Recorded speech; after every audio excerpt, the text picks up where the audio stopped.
আসসালামু আলাইকুম, সবাইকে স্বাগত। জুনের 1 তারিখ থেকে শুরু হতে যাচ্ছে আইসিসি টি-20 ওয়ার্ল্ড কাপ, যেটা বসবে ইউএসএ এবং ওয়েস্ট ইন্ডিজে। এখন আহ, বাংলাদেশের সাথে জিম্বাবুয়ের সিরিজ চলছে এবং পরবর্তী সিরিজটি হবে বাংলাদেশের ইউএসএ এর সাথে। এবং এই দুইটি সিরিজই ধরা হচ্ছে বাংলাদেশের প্রস্তুতিমূলক সিরিজ হিসাবে টি-20 বিশ্বকাপের আগে নিজেদের খেলোয়াড়দেরকে পরীক্ষা করার জন্য এই সিরিজটি নাকি আয়োজন করা হয়েছে।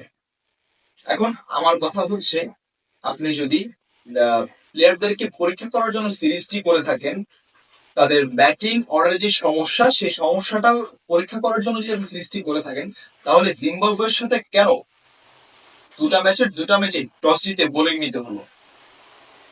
ব্যাটিং কেন নিতে পারছি না আমরা, বা ব্যাটিং নেওয়ার সাহসটা কেন নেই আমাদের? আমি জিম্বাবুয়ের সাথে আমরা বোলিং নিচ্ছি এবং আমরা সেই রানটা আমরা চেস করছি। চেস করে আমাদের লাভটা কি হচ্ছে, কতটুকু আমাদের লাভ হচ্ছে? আমরা যদি প্রথমে টস জিতে ব্যাটিং নেই, তাহলে নির্ধারিত 20 ওভারে আমরা যে রানটা স্কোর করবো, আমরা সেই রান দেখে আমরা বুঝতে পারবো আমাদের কতটা উন্নত হয়েছে, আমাদের ব্যাটিং লাইন আপ কতটা ডেভেলপ হয়েছে। কিন্তু আমরা যদি সেই টস জিতে বোলিং নেই এবং পরবর্তীতে সেই রান চেস করি, তাহলে আমাদের লাভটা হচ্ছে কোথায়? আমরা কোথায় আমাদের ব্যাটারদেরকে আমরা পরীক্ষা করতে পারছি, বা কতটুকু আমাদের ব্যাটারদের ডেভেলপ করতে পারছি।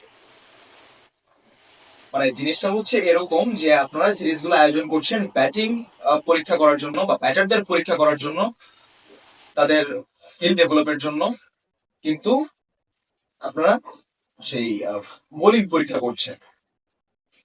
আপনারা দেখছেন আপনাদের বোলিং ধার কতটা, আপনারা একটা টিমকে কতটুকু কত রানের ভিতরে আপনারা আটকে দিতে পারেন।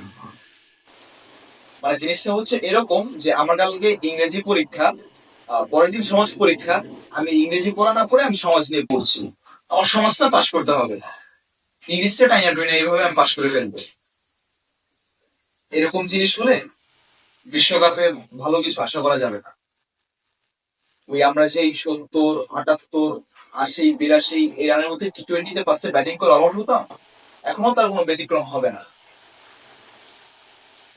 লাস্ট তিনটা ম্যাচের তিনটাতে টস জিতে অধিনায়ক শান্তর প্রথমে ব্যাটিং নেওয়া উচিত, দেখা উচিত ব্যাটিং নিয়ে বাংলাদেশ কতটা কি করতে পারে, 20 ওভারে কত রান করতে পারে। এরপর হাতে আছে ইউএসএ সিরিজেও বাংলাদেশের ব্যাটিং পরীক্ষা করতে হবে, বাংলাদেশ কতটা স্টেবল ইউএস এর মাটিতে, সেই জিনিসটা বাংলাদেশের পরীক্ষা করে দেখতে হবে। ধন্যবাদ সবাইকে এতক্ষণ আমাদের সাথে থাকার জন্য।